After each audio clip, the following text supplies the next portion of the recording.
സത്കമയ തമസോമാ ജ്യോതിർഗമയ മൃത്യോർമാ അമൃതംഗമയ അസത്തോമാ സത്കമയ തമസോമാ ജ്യോതിർഗമയ മൃത്യോർമാ അമൃതം ഗമയ അസത്തോമാ സത്കമയ തമസോമാ ജ്യോതിർഗമയ മൃത്യോർമാ അമൃതം ഗമയ. മാനവിക മൂല്യങ്ങൾ ഉയർത്തി വിഭാഗീയ ചിന്തകൾക്ക് അതീതമായി ചിന്തിക്കാനും മിതത്വശീലം വളർത്താനും ഉത്ബോധിപ്പിക്കുന്ന ചെസ് കമ്പൾ ഇന്റർനാഷണൽ പ്രസ്ഥാനത്തിന്റെ മിത്രമേള നാട്ടിക എഡിഷൻ നാട്ടിക ശ്രീനാരായണ ഹാളിൽ നടന്നു. വിവിധ സാമുദായിക നേതാക്കന്മാർ ഒത്തുചേർന്ന് ഭദ്രദീപം കൊളുത്തി മേള ഉദ്ഘാടനം ചെയ്തു. മിത്രമേള സന്ദേശം പകർന്ന് സ്വാമി ദൈവമിത്രം സംസാരിച്ചു. ജനറൽ അഡ്വൈസർ പ്രിയ ജിൻസ് ആമുഖ പ്രഭാഷണം നടത്തി. വിവിധ സാമുദായിക നേതാക്കന്മാരായ Rajan CR, UP Krishnanunni, AK Santhosh, PV Sudeep master എന്നിവർ മുഖ്യപ്രഭാഷണം നടത്തി. ആതുര സേവന രംഗത്ത് 35 വർഷം പിന്നിട്ട ഡോക്ടർ KB അശോക് കുമാറിന് യോഗം മൊമന്റോ നൽകി ആദരിച്ചു. മിത്രമേള ഹെൽപ്പിംഗ് ഹാൻഡ്സ് പദ്ധതിയുടെ ഭാഗമായി തെരഞ്ഞെടുക്കപ്പെട്ട വിദ്യാർത്ഥികൾക്ക് ഉപഹാരം നൽകി അനുമോദിച്ചു. സുഹാസ് CK, ലത രാജഗോപാൽ, മനോജ്, ലോയ്, രാജേഷ് കൊടുങ്ങല്ലൂർ, രമേശൻ, ഇന്ദു, ഷാജി തുടങ്ങിയവർ പ്രസംഗിച്ചു. കലാപരിപാടികളും അരങ്ങേറി.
ഈ സംഘടനയല്ല എന്ന് ഇവിടെ ഇപ്പം നമ്മുടെ കർമ്മയോഗി പ്രിയയിൽ നിന്ന് നിങ്ങൾ കേട്ടു അല്ലേ. ചെസ് കമ്പിൾ സാക്ഷാത്കരിക്കാനുള്ളത് നമ്മളുടെ എല്ലാവരുടെയും പ്രയത്നത്തിൻ്റെ ഫലമായിട്ടാണ്.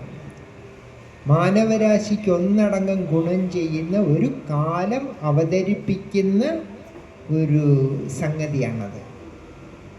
കാലം അവതരിപ്പിക്കുകയാണ്. കാലം എന്നെ ഒരു ദൂതനായിട്ട് ഈ കാര്യത്തിൽ ഉപയോഗപ്പെടുത്തുന്നു എന്ന് മാത്രം.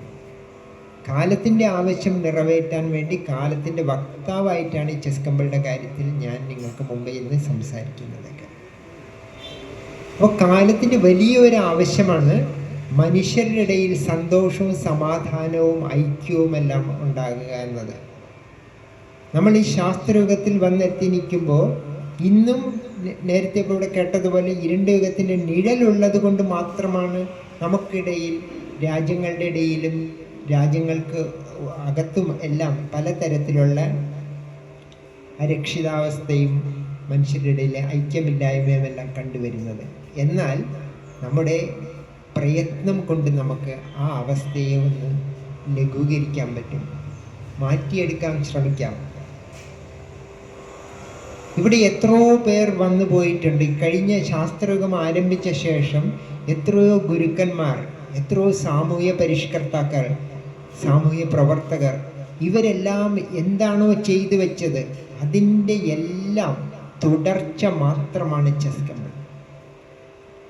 ശ്രീ മന്നത്ത് പത്മനാഭൻ, ശ്രീ ശ്രീനാരായണ ഗുരു, ശ്രീ അയ്യങ്കാളി അദ്ദേഹം, സഹോദരൻ അയ്യപ്പൻ, ഇങ്ങനെ എത്ര പേർ. നമ്മൾ കേരളത്തിലെയാണ് ഞാനിപ്പോൾ ഇവിടെ സൂചിപ്പിച്ചത്. ഇത് നമ്മൾ പറയുന്നത് കേരളത്തിലെ മാത്രം കാര്യമല്ല. പക്ഷെ കേരളം നിങ്ങൾക്കറിയാം, ഒരു സമയത്ത് ഇവിടെ വിവേകാനന്ദൻ വന്നപ്പോഴെന്താണ് പറഞ്ഞത് വിവേകാനന്ദ സ്വാമികൾ? കേരളത്തെ ഭ്രാന്താലയം എന്ന് വിളിക്കേണ്ടി വന്ന ഒരവസ്ഥ നിങ്ങൾക്കറിയാമല്ലോ. കാരണം എന്താണ്? ഇവിടെ അത്തരത്തിലുള്ളൊരവസ്ഥ അന്ന് നിലനിന്നിരുന്നു. ജാതി മതവും എല്ലാം അത്തരമൊരു വളരെ മോശമായ ഒരു അവസ്ഥ, സാമൂഹിക അവസ്ഥയാണ് ഇവിടെ ഉണ്ടാക്കി വച്ചിരുന്നത്. ഇന്ന് നമ്മൾ അതിൽ നിന്നുമൊക്കെ നല്ലൊരളവ് വരെ മോചിതരായിരിക്കുന്നു എന്നത് ഈ ഞാനിപ്പോൾ നേരത്തെ സൂചിപ്പിച്ചതുപോലുള്ള വളരെ മഹനീയമായ കുറേ വ്യക്തിത്വങ്ങളുടെ പ്രയത്നത്തിൻ്റെ ഫലമായിട്ടാണ് ഈ മിത്രമേള ഇവിടെ സംഘടിപ്പിക്കുന്നത്. ചെസ് കമ്പിൾ ഇന്റർനാഷണൽ എന്ന സംഘടനയാണ്. നമ്മളിപ്പോൾ കേട്ടു. അപ്പോൾ നോക്കുക, നമുക്ക് ഈ മിത്രമേള, ചെസ് കമ്പിൾ, ഈ പദങ്ങളൊന്നും നമുക്കത്ര പരിചയമുള്ളതല്ല അല്ലേ? അപ്പൊ അതുകൊണ്ട് തന്നെ ഇതിനെ കുറിച്ചൊക്കെ ഒരു ആമുഖം ഇവിടെ ആവശ്യമായിട്ട് വരികയാണ്. ചെസ് കമ്പിൾ ഇന്റർനാഷണൽ എന്നത് ഏങ്ങണ്ടിയൂരിലെ പുളിക്കക്കടവിൽ പ്രവർത്തിച്ചു വരുന്ന ഒരു ശാസ്ത്രോന്മുഖ, മതേതര, സാമൂഹ്യ ആത്മീയ രജിസ്റ്റേർഡ് സംഘടനയാണ്. സ്വാമി ദൈവമിത്രം ഇവിടെയുണ്ട്. അദ്ദേഹമാണ് ഈ സംഘടനയുടെ സ്ഥാപകനും മുഖ്യ ഉപദേശകനും. അദ്ദേഹം ഒരു സന്യാസിയാണ്, ഒപ്പം ഒരു തികഞ്ഞ കർമ്മയോഗിയുമാണ്. അപ്പൊ കാലത്തിന്റെ ഒരു വലിയ ആവശ്യം നിറവേറ്റുക എന്നൊരു ദൗത്യം അദ്ദേഹത്തിന് നിറവേറ്റാനുണ്ട്. അതിന് നേതൃത്വം നൽകാനാണ് അദ്ദേഹം ഏങ്ങണ്ടിയൂരിൽ എത്തിച്ചേർന്നത്. അപ്പൊ എന്താണ് ആ ദൗത്യം? കേരളത്തിലെ തൃശൂർ ജില്ലയിൽ ഒരു ചെസ് കമ്പിൾ നിർമ്മിക്കുക.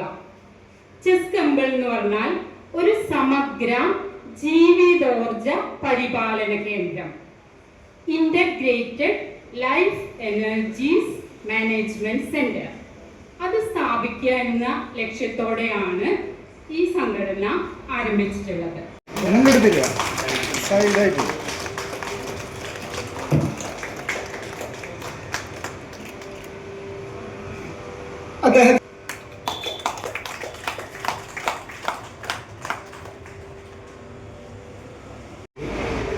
ഈ മിത്രമേള സംഘടിപ്പിച്ചിട്ടുള്ള അതിൻ്റെ സംഘാടകരെ, ഇവിടെ കൂടിയിരിക്കുന്ന എൻ്റെ സുഹൃത്തുക്കൾ, എല്ലാം കുറേ പേരൊക്കെ എനിക്കറിയാം, എല്ലാവരും എൻ്റെ സുഹൃത്തുക്കളാണ്. എല്ലാവരും കൂടി ഈ എല്ലാവരുടെയും സമ്മതത്തോടുകൂടി എനിക്ക് ഇവിടെ തന്ന ഈ സ്നേഹോപകാരം ഞാൻ സ്വീകരിക്കുന്നു. ഞാനിതിന് എത്രമാത്രം ആർക്കാനാണ് എന്ന് എനിക്കറിയില്ല. എന്തുകൊണ്ട് ശാരീരികമെന്ന് പറഞ്ഞ് ഞാനത് പെട്ടെന്ന് എനിക്കൊന്നും പറയാൻ പറ്റാത്തൊരവസ്ഥയിലാണ് അവർ പറഞ്ഞത്. ഞാനത് സമ്മതം മൂടിയിട്ടാണ്. എന്നാലും ഞാനത് സന്തോഷത്തോടുകൂടി നിങ്ങളുടെ എല്ലാവരുടെയും അനുഗ്രഹത്തോടുകൂടി ആശീർവാദത്തോടുകൂടി ഞാൻ സ്വീകരിക്കും. എന്നാലും ഇങ്ങനൊരു മിത്രമേള ഇവിടെ സംഘടിപ്പിച്ചത് ഒരു സമൂഹത്തിൻ്റെ നന്മയ്ക്ക് വേണ്ടി രൂപം കൊണ്ടിട്ടുള്ള ഈ ഒരു സംഘടന, ഇതിനെക്കുറിച്ച് അതിരേറെ പറഞ്ഞു കഴിഞ്ഞു. എനിക്ക് പറയാനുള്ള രണ്ട് വാക്ക് പറയാം.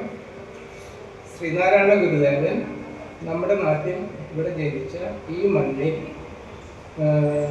ജാതിക്കതീതമായി, മതത്തിനതീതമായി ഒരു ജാതി മാത്രം നമുക്ക് ആവശ്യമുള്ളൂ എന്ന് പറഞ്ഞ ഈ മണ്ണിൽ ഇവിടെ അതുപോലെ ജാതിക്കും മതത്തിനും അതീതമായി ഇങ്ങനെ ഒരു സംഘടന ഇവിടെ രൂപം കൊണ്ടിട്ടുണ്ട്.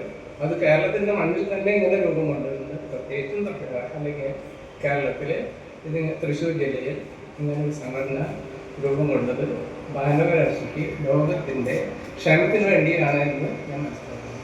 ഈ സംഘടന വളർന്നു വലുതായി ഇതിന് എല്ലാവിധ വളർന്നു വലുതായി വികസിക്കുന്നതിന് വേണ്ടി എല്ലാവിധ ഭാവങ്ങളും ആശംസിക്കുന്നു. ഒരിക്കൽ കൂടി എൻ്റെ എല്ലാവർക്കും സംഘടനയ്ക്ക് പ്രത്യേകിച്ച് ഷാജിയോട് നന്ദി പറയുന്നു. നിർത്തുന്നു.